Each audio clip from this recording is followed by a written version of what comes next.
This is Mark Washington from Making the Cut with your Alabama-Maryland preview. Hey, the Terps, as Coach Mark Turgeon has said, the Terps were finished to pick 11th, 12th in the Big Ten.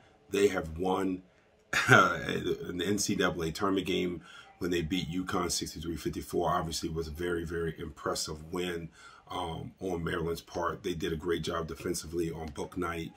They walled them off at the lane. They dared him to make threes, and it was a great defensive strategy there that Maryland used despite giving up 18 offensive rebounds in the first half, 22 for the game. Maryland was able to come out with a 9-point victory. Today's going to be much tougher as they have the Alabama Crimson Tide, as Mark Turgeon has frequently called the 5th #1 seed. So Coach was available yesterday to the media to speak upon this Alabama game, and we're going to take a look at some of the things it looks like he really, really wants to do. Obviously, he says that Alabama was very special, but some of the things he said definitely will focus on the contrast between the two teams. Maryland offensively can be very, very methodical, whereas he talked about Alabama saying they probably play the fastest, probably shoot the quickest, probably the most athletic team that we've played this season.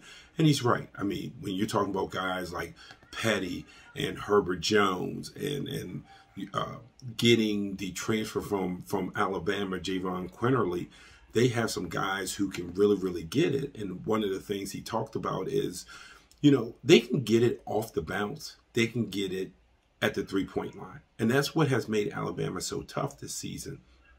They play so fast, and they don't have a bunch of guys that specialize in something. They actually do these things. They actually have 2 levels. They can score at 2 levels. They can score at 3 levels. They can score off the bounce. They can score in transition and make the 3, and it's the same guy. So it makes it much harder to game plan. But what Turgeon said yesterday, which I completely agree with, if I put on my coaching hat, I do the same thing. He made a comment. He said, we got to decide who we want to let beat us. A guy is driving. This guy is a 30% shooter instead of a 38% shooter. We're going to come and help on that drive. That is the way Maryland's going to have to play. And this is where your assistant coaches and your prep just is so important in the NCAA tournament where there's a quick turnaround. You have to decide with an Alabama team who you're going to let have open shots.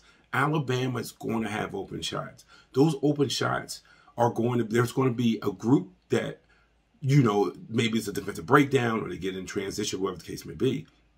But there are a group that it was schematically given to them, that particular open shot by that particular player. So when you're watching a game, every open shot isn't because something went wrong. There are open shots because that was designed, because with a team like Alabama, you're going to give up something. You're not going to take everything away. You're going to give up something. And as Turgeon mentioned, and it's common sense, but we'll say it anyway. Everything starts with your on-ball defense. You cannot get beat off of the first dribble. You can't get beat where they're getting to their threatening spots, what I like to call threat spots. Because when they get to the threat spots on the floor for a team like Alabama, that means that's a shot, that's a drive, that's a pass to a better shot, whether it's a cutter or a three-pointer. So you have to funnel them away from their threat spots. Those are all things that essentially in less than 48 hours, you have to plan for and put in and practice. I don't think there's a team in the Big Ten that resembles what Alabama does in the sense of how they play with the number of threats that they have. So therein lies the challenge for Maryland. What really shocked me when Turgeon came to speak to the media was he talked about Donta Scott and that they're really, really asking him to do more. And he said, we always want Donta to give us more offensively. We want him to make more threes, drive the ball, make passes, be more versatile.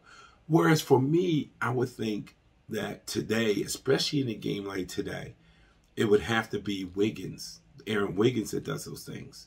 But Turgeon coaches Maryland, not me. He feels like it's Donta Scott. And Donta can do a lot of things. He makes the hustle plays. He gets on the boards. He can be the big that pushes it up and allows everyone else to run the wing So you kind of can play a little bit faster in spots and in spurts without looking to constantly walk it up.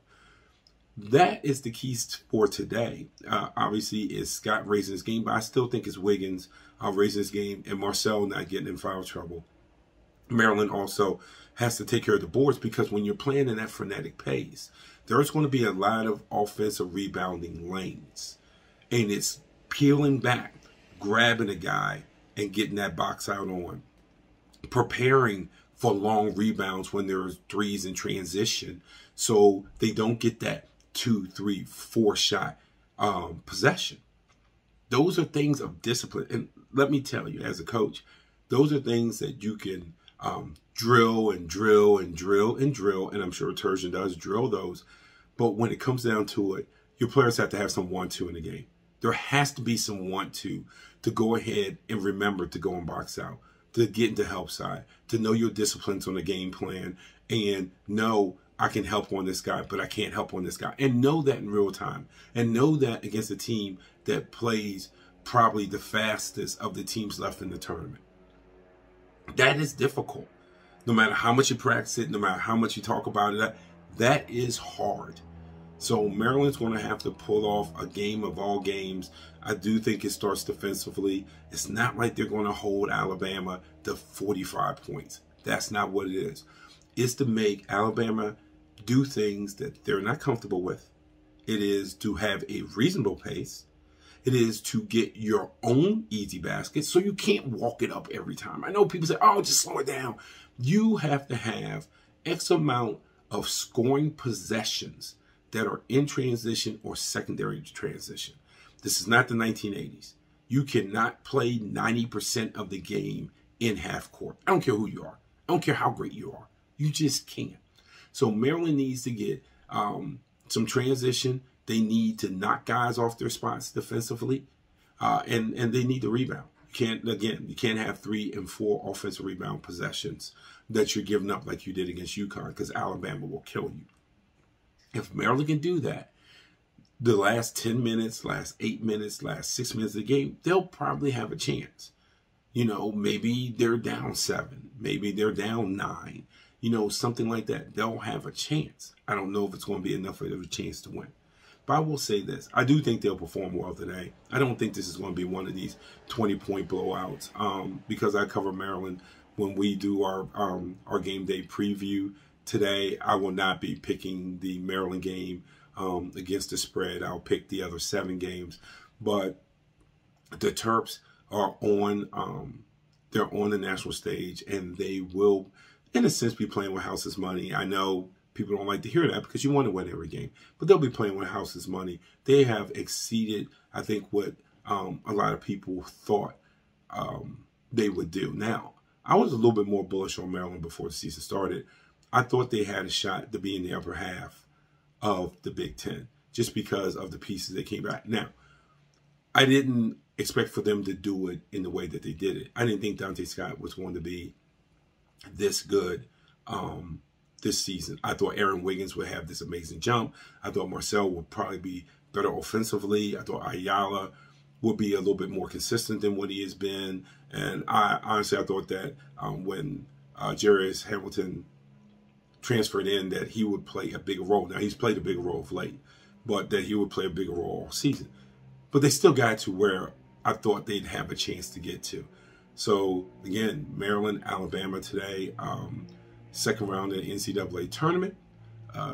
Please, later on today, tune in to what we like to call our mornings with Good Morning March Madness. That will be preceding the slate of games today. You can always find me at MTC with Mook on Instagram and Twitter.